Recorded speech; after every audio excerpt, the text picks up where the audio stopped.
उसको अचीव किया जा सके।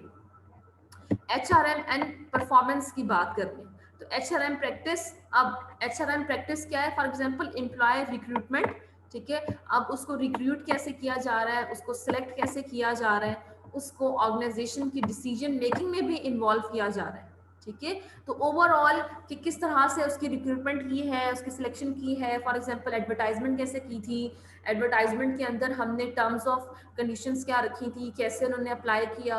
उनकी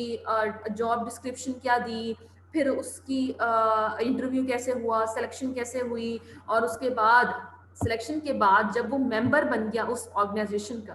तो ऑर्गेनाइजेशन के मेंबर बनने के बाद उसको कैसे ऑर्गेनाइजेशन के अंदर ऑर्गेनाइजेशन की डिसीजन मेकिंग में शामिल किया जा रहा है, ठीक है। अब हमने रिक्रूट तो कर लिया इन लोगों को, हमने लोगों को हायर तो कर लिया, उस ऑर्गेनाइजेशन के अंदर सेलेक्ट तो कर लिया, अब सिलेक्शन के बाद हम इन लोगों को उस ऑर्गेनाइजेशन की डिसीजन मेकिंग में कैसे शामिल कर रही हैं, तो वो क्या कर रहा है? It has a significant impact on organisational performance. ये जो काम है कि हम उनको सिलेक्शन कर रहे हैं और उनको शामिल कर रही हैं ऑर्गेनाइजेशन की डिसीजन मेकिंग में, तो it is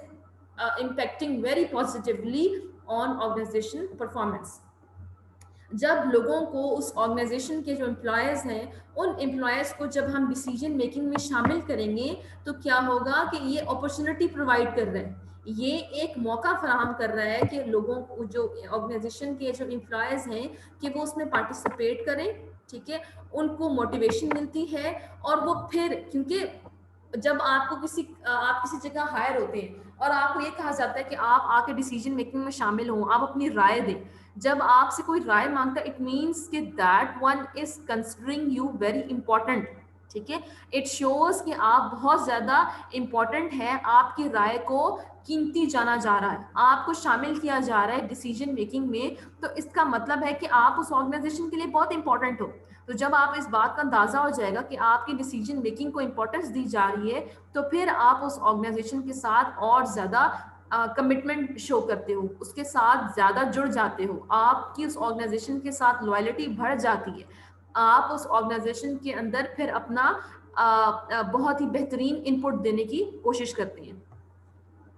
recruitment and selection of qualified and capable staff क्या करता है? पॉजिटिवली इम्पैक्ट कर रहा होता है उस ऑर्गेनाइजेशन की ओवरऑल परफॉर्मेंस के ऊपर। अल्टीमेटली क्या होता है कि जब